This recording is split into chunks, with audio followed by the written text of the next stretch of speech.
សួស្តីអ្នកនរគ្នាខ្ញុំបាទសាស្វាគមន៍មកកាន់វីដេអូសម្រាប់សាច់រឿង Ben 10 របស់យើងបន្តទៀតដោយសាច់រឿងនេះគឺជាសាច់រឿង Ben 10 មនុស្សធំម្ដងដោយសាច់រឿង Ben 10 មនុស្សទូចហ្នឹងគឺយើងបានធ្វើចប់ហើយឥឡូវនេះ Ben 10 ធំរបស់យើងគឺមានចំណងជើងថា Ben 10 Alien Force តែមុននឹងចាប់ផ្ដើមចង់ឲ្យអ្នកនរគ្នាចុច like មួយសិនបើរួចរាល់ហើយតើយើងចាប់ផ្ដើមសាច់រឿងមកហ្នឹងគឺយើងបានឃើញ Alien ប្រភេទ Wellman មួយដែលវាបានមករាយការណ៍ប្រាប់មេធំរបស់វាថាគម្រោងសម្ងាត់លើផែនដីរបស់ពួកគេហ្នឹងគឺបានបែកធ្លាយដោយសារបរិសម្នាក់ដែលមានឈ្មោះថា Mike Tennyson ដូច្នេះហើយទើបមេធំរបស់វាហ្នឹងបានប្រាប់កូនចៅថាឲ្យទៅកំចាប់ Mike Tennyson នេះបាត់ទៅកុំឲ្យទើសទាល់ការងាររបស់ពួកគេតាមមកដល់ផែនដីវិញគឺយើងបានឃើញ Ben ហ្នឹងគឺធំពេញវ័យហើយឥឡូវហ្នឹង Ben គឺមានអាយុ15ឆ្នាំទៀតផងដែលឥឡូវនេះ Ben កំពុងប្រកួតបាល់ទាត់ប្រចាំសាលានិងធ្វើជាអ្នកចាំទីនៅពេលដែលគេសុទ្ធមកហ្នឹង Ben អាចជួយសង្គ្រោះគ្រាប់បាល់មួយនោះបានហើយទីបំផុតលទ្ធផលក្រុមរបស់ពួកគេហ្នឹងក៏បានជ័យជំនះហើយមិនត្រឹមតែប៉ុណ្ណោះ Ben ក៏បានទទួលមេដាយមាសនិងក្លាយជាកីឡាករល្អប្រចាំការប្រកួតរៀមនោះមានក្មេងស្រីម្នាក់ឈ្មោះថា Julie បានមករាក់ទាក់ Ben ផងដែរតែ Ben របស់យើងវិញគឺបានអៀនច្រើនមែនទែនអត់និយាយអីច្រើននោះទេបន្ទាប់ពីហ្នឹង Ben ក៏បានជិះកង់ទៅកន្លែងលោកតា Mac ក្នុងគោលបំណងយកមេដាយនេះទៅបង្អួតតាជាទីស្រឡាញ់តែពេល Ben ទៅដល់ហ្នឹងអត់បានឃើញលោកតា Mac នោះទ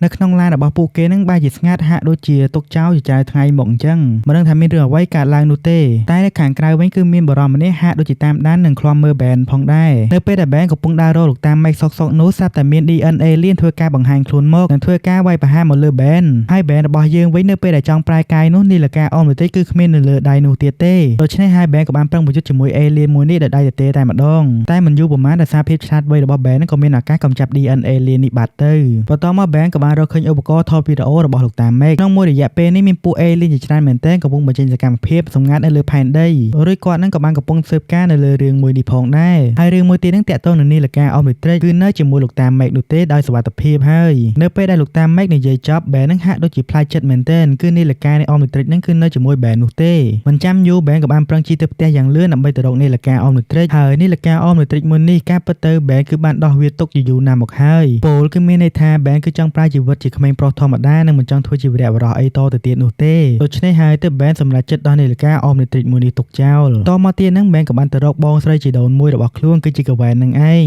នៅពេលដែលខានឃើញមុខគ្នាយូរបែបនេះកវ៉ែនពេលដែលឃើញ Ben ភ្លាមនឹងក៏បានស្ទុះទៅអោប Ben តែម្ដង Ben ក៏បានយករឿងលោកតា Mac បាត់ខ្លួននិងឧបករណ៍ record លោកតា Mac ដែលបន្សល់ទុកឲ្យមកប្រាប់កវ៉ែនផងដែររំពេចនៅបរិសស្រស់មុខដែលឃ្លាំមើល Ben នោះបានមកដល់ទីនេះនឹងធ្វើការដេញចាប់ពួកគេទាំងពីរនាក់តមកបរិសស្រស់មុខនោះក៏បានបង្ហាញខ្លួនពិតចេញមកដែលមើលទៅដូចជា Alien មួយអញ្ចឹងចំណែកកវ៉ែនវិញក៏ធ្វើការប្រើវេទមន្តរបស់នាងដែលឥឡូវនេះកវ៉ែនគឺបានរៀនវាឡើងស្ទាត់ជំនាញហើយវេទមន្តរបស់កវ៉ែននេះគឺកាន់តែសាហាវនិងលយជាងមុនទៀតផងនឹងធ្វើការវាយតទោជាមួយ Alien មួយនេះហើយកវ៉ែនក៏មានឱកាសចាប់ Alien មួយនេះជាប់នៅពេលដែលនិយាយគ្នាចុះឡើងនឹងទើបដឹងថា Alien មួយនេះគឺជាសមាជិកអង្គការ Plumber ដែរសោះដែលគាត់នឹងគឺជាគ្នារបស់លោកតា Mac និងកំពុងព្យាយាមតាមរកលោកតា Mac ដូចគ្នាហើយគាត់នឹងក៏បានណែនាំខ្លួនរបស់គាត់មានឈ្មោះថា Magister ហើយពួកគេទាំង3នាក់ក៏បានចូលរួមធីមជាមួយគ្នាហើយ Ben 10 របស់យើងវិញក៏បានសម្រេចចិត្តពាក់នាឡិកាអមរិទ្រិចវិញផងដែរតមក Magister ក៏បាននាំ Ben ហើយនិងកវ៉ែនទៅកន្លែងជួញដូរអាវុធខុសច្បាប់មួយកន្លែងពីព្រោះថាលោកតា Mac ធ្លាប់ប្រាប់គាត់ថាពីពួករឿង Forever Night ហ្នឹងអាចតាក់ទងនឹងការងារដែលកំពុងស៊ើបនេះពួកគេទាំង3នាក់ក៏បានឃើញបរិសម្នាក់ជិះឡានពណ៌បៃតងជិះមកលក់អាវុធឲ្យពួក Forever Night នេះតែការពិតទៅម្នាក់នេះគឺជា Kevin សោះដែលគឺជាអតីតសត្រូវស៊ីសាច់ហុតឈាមរបស់ Ben នេះឯងតែតាមអ្វីដែល Ben ចាំហ្នឹង Ben ធ្លាប់វាយឲ្យ Kevin ហ្នឹងជាប់នៅកន្លែង Dimension ផ្សេងទៀតទៅហើយតែបើតាមមើលទៅអា Kevin នេះអាចរកវិធីអាចចេញមកវិញបានទៅហើយឥឡូវនេះ Kevin បានយកអាវុធ Alien ជាច្រើនមែនទែនយកមកលក់តែវាគឺជាកាំភ្លើង laser កម្រិត5ឯណោះចំពោះ Magister វិញពេលដែលឃើញបែបនេះគឺភ្ញាក់ផ្អើលមែនទែនពីព្រោះថា technology នៅភពផែនដីហ្នឹងគឺមានតែកម្រិត2ប៉ុណ្ណោះហើយអ្វីក៏មានការជួញដូរអាវុធខ្លាំងៗបែបនេះឃើញបែបនេះ Magister ក៏បានដើរចូលដើម្បីទៅរកបង្ក្រាបពួកគេនិងបញ្ឈប់ពួកវាពីការជួញដូរអាវុធទាំងនេះហើយយើងក៏បានឃើញពួកជួញដូរអាវុធនៅទីនេះទាំងអស់ក៏បានដោះស្រង់មុខចេញនិងបានឃើញពួកវាបង្ហាញមុខសិតតែពួក Alien ចំណែកពួក Forever Night វិញក៏បានបញ្ចេញឈុតក្រោះពួកវាដើម្បីត្រៀមប្រយុទ្ធផងដែរឃើញបែបនេះ Ben ក៏បានទិញនីលកាមកចង់ប្រែកាយប៉ុន្តែនីលការបស់គាត់នឹងបានលោតភ្លើងខៀវមិនព្រមទៅណាឡើយហាក់ដូចជាម៉ាស៊ីនកំពុងរីបូសារឡើងវិញអញ្ចឹងហើយមួយរំពេចហ្នឹងនីលកាអនបន្តិចហាក់ដូចជាប្រែរូបរាងនិង Alien ទាំង10ផ្សេងទៀតសម្រាប់ Ben ប្រែកាយហើយ Ben ក៏បានរើស Alien មួយដើម្បីប្រែកាយផងដែរតែ Alien ដែល Ben កំពុងប្រែកាយនេះហៅថា Swarm Fire ហើយរូបរាងវិញហាក់ដូចជាបូកបញ្ចូលគ្នារវាង Alien អាភ្លើង Heat Blast និងអាដើមឈើអញ្ចឹងហើយនៅពេលដែលពួក Forever Night បាញ់កាំភ្លើង laser មករកកាំភ្លើងនោះបានធ្លុះខ្លួននៅពេលដែលបាញ់ដាច់ដៃ Ben ហ្នឹងអាខ្លួនរុក្ខជាតិហ្នឹងអាចតដៃភ្ជាប់វិញបានគឺมันអាចធ្វើអ្វីបានទៅលើ Ben នៅក្នុងរូបរាងជា Alien Swarm Fire នេះបានទេហើយ Ben ក៏បានវាយតទោជាមួយសត្រូវចាស់ផងដែរ Kevin ហើយឥឡូវ power របស់ Kevin គឺកាន់តែលយមែនទែននៅពេលដែលគាត់នឹងបានយកដៃទៅប៉ះធាតុអ្វីរូបរាងកាយរបស់គាត់នឹងខ្លាចជាធាតុហ្នឹងយកដៃទៅប៉ះដីគឺខ្លាចជាដីយកដៃទៅប៉ះដែកគឺខ្លាចជាដែកនិយាយទៅឲ្យយកដៃប៉ះហើយគឺខ្លាចជាធាតុហ្នឹងតែម្ដងរួចទោះបីជាយ៉ាងណាក៏ដោយនៅពេលដែលបានវាយគ្នាមួយសន្ទុះនោះ Ben ក៏បានបាញ់ភ្លើងនឹងអាចយកឈ្នះ Kevin បានផងដែរតែគ្រាន់តែពេលពួកគេកំពុងវាយគ្នានឹងពួក Alien និង និងក្រុម Forever Knight ក៏អាចមានឱកាសរួចគេចខ្លួនបានបន្ទាប់មក Ben Cohen និង Manchester វិញពួកគេក៏បានគម្រាមសួរ Kevin ផងដែរអំពីក្រុម Forever Knight ថាទីតាំងរបស់ពួកវានឹងគឺនៅទីណាចំណែក Kevin វិញគឺអត់និយាយច្រើននោះទេគឺស្ម័គ្រចូលរួមតែម្ដងពីព្រោះថាពួកនេះទិញកំភ្លើងអត់ទាន់ឲ្យលុយនោះទេទោះបីជាកំភ្លើងរបស់ពួក Alien មិនមែនជារបស់គាត់ក៏ដោយបន្ទាប់មកទៀត Ben Cohen Kevin និង Manchester ក៏បានឡើងឡានរបស់ Kevin ផងដែរហើយពួកគេទាំង3នាក់ហ្នឹងក៏បានជិះទៅដល់ប្រាសាទរបស់ក្រុមពួក Forever Knight នេះហើយនៅពេលដែលពួកគេដើរចូលទៅខាងក្នុងនិងដើររកមួយផ្លែតហ្នឹងពួកគេទាំង4នាក់ហ្នឹងក៏បានប្រទះគ្នាជាមួយសត្វនាគរាជដ៏ធំមួយហើយមិនត្រឹមតែប៉ុណ្ណោះពួកក្រុមអង្គការ Forever Knight ជាច្រើនអ្នកទៀតនៅមានកំភ្លើងម្នាក់ម្ដាលនឹងដេញបាញ់ពួកគេទាំង4នាក់ហើយ Kevin ក៏បានយកដៃទៅប៉ះថ្មផងដែរដែលធ្វើឲ្យ Kevin នឹងខ្លាចជាបរិះដៃថ្មនិងលោតទៅវាយជាមួយពួក Forever Knight នេះហើយ Ben វិញក៏បានទាញនាឡិកាមកដើម្បីប្រែកាយវាយជាមួយសត្វនាគដ៏ធំមួយនេះហើយនៅពេលដែលឃើញ Alien មួយទំនង Ben ក៏បានប្រែកាយទៅជា Alien មួយដែលមានឈ្មោះថា Echo Alien ដែល Edmund ឆ្លាញ់ជាងគេហ្នឹងគឺ Echo នេះឯងកាលមើលនៅក្មេងអីហ្នឹងដែលរូបរាងតូចហើយសលេងលឺទៀតដែលជាប្រភេទ Alien តូចៗនឹងបំបែកខ្លួនបានទៀតផងហើយមិនត្រឹមតែប៉ុណ្ណោះហ្នឹង Echo ក៏មានសមត្ថភាពស្រែកជាសំឡេងលឺផងដែរគឺលឺខ្លាំងមែនទែនចង់បែកក្រាស់ទៅជាឯណោះដោយសំឡេងខ្លាំងក្លារបស់ Echo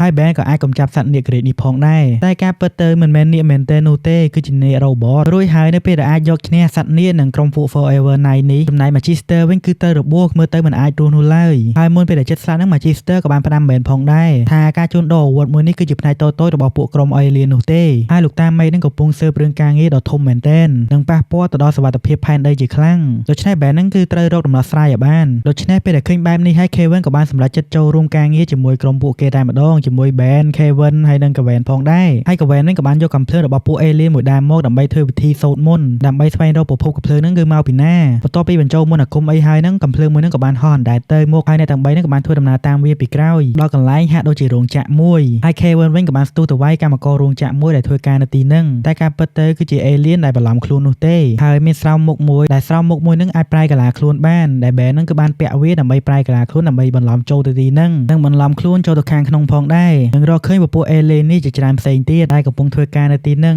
ចំពោះ Kevin វិញក៏បានប្រើវេទមន្តរបស់នាងដើម្បីធ្វើការពិនិត្យស្ថានភាពជុំវិញខ្លួនដើម្បីស្វែងរកលោកតាមេឃតែមើលទៅគឺគ្មានបានផលអ្វីឡើយអ្វីដែលនាងទទួលបាននោះគឺហាក់ដូចជាលោកតាមេឃធ្លាប់មកទីកន្លែងនេះអញ្ចឹងរំពេញនូវពួក Alien ទាំងអស់នេះក៏បានរកឃើញពួកអ្នកទាំង3ហើយ Ben របស់យើងក៏បានទាញនាឡិកាមកប្រែកាយទៅជា Alien ថ្មីមួយទៀតដែលមើលទៅមានរូបរាងធំនិងដូចជា Dinosaur អញ្ចឹងដែល Alien នេះមានឈ្មោះថា Homenkasaur ដែលវាមើលទៅរូបរាងមាំទាំដូចជាដៃ4អញ្ចឹងនិងមានមហាកម្លាំងផងដែរដែលអាចពង្រីកខ្លួនឯងពីតូចទៅធំផងដែរដែលកាន់តែខ្លាំងទៅហើយគាត់ក៏បានបើកឆាកវាយជាមួយពួក Alien ហើយ Kevin វិញក៏បានយកដៃទៅប៉ះដៃនិងប្រែខ្លួនទៅជាមនុស្សដែកហើយ Kevin វិញក៏បានប្រើថាមពលវេទមន្តរបស់នាងវាយជាមួយពួក Alien Woman ទាំងអស់នេះហើយបន្ទាប់ពីវាយមួយស្ទុះក៏អាចយកឈ្នះពួក Alien ទាំងអស់នេះបន្ទាប់មកមេធំរបស់វាដែលមានឈ្មោះថា Hybrid ហ្នឹងក៏បានបង្ហាញខ្លួនចេញមកដែលវាមានមាឌធំនិងកម្លាំងខ្លាំងដែលវាចាត់ទុកខ្លួនវានឹងជាអាទិទេពដែលវាបានហៅពូជសាសមនុស្សនឹងជាពូជសាសថោកទាបដែលធ្វើឲ្យ Kevin គឺក្តៅក្រហាយមែនទែនបានលោតចូលទៅវាយមុនគេតែនៅពេលដែល Kevin នឹងចូលដូចឲ្យគេវាយអញ្ចឹងដែលមួយនឹងបានវាយ Kevin ឡើងប៉ើងមកវិញ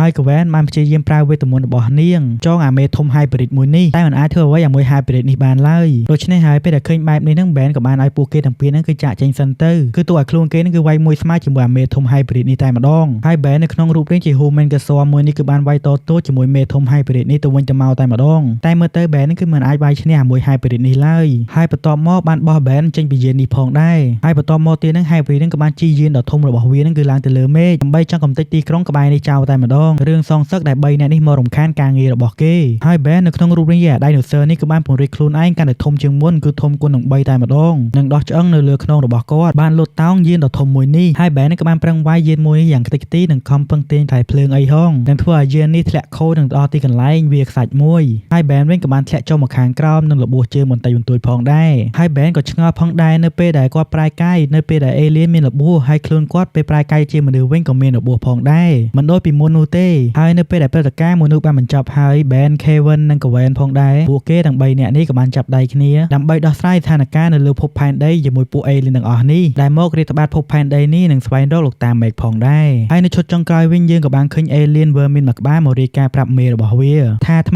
មីនេះគឺមានការអុកឡុកកន្លែងការលក់ដូរអីវ៉ាន់របស់ពួកគេប៉ុន្តែរឿងដែលសំខាន់មួយទៀតនោះគឺអ្នកដែលពាក់នាឡិកាអមតិចគឺត្រឡប់មកវិញហើយដែលគាត់មានឈ្មោះថា Ben Tennyson នេះឯងសម្រាប់រឿង Ben Ten ភាគទី1 Edmund សូមចប់តាមនេះសិនបើគិតថារឿងនេះល្អមើលកុំភ្លេចចុច like និង subscribe ម្នាក់មួយផងអរគុណចា៎យើងជួបគ្នានៅភាគ2បន្តទៀតបាយបាយ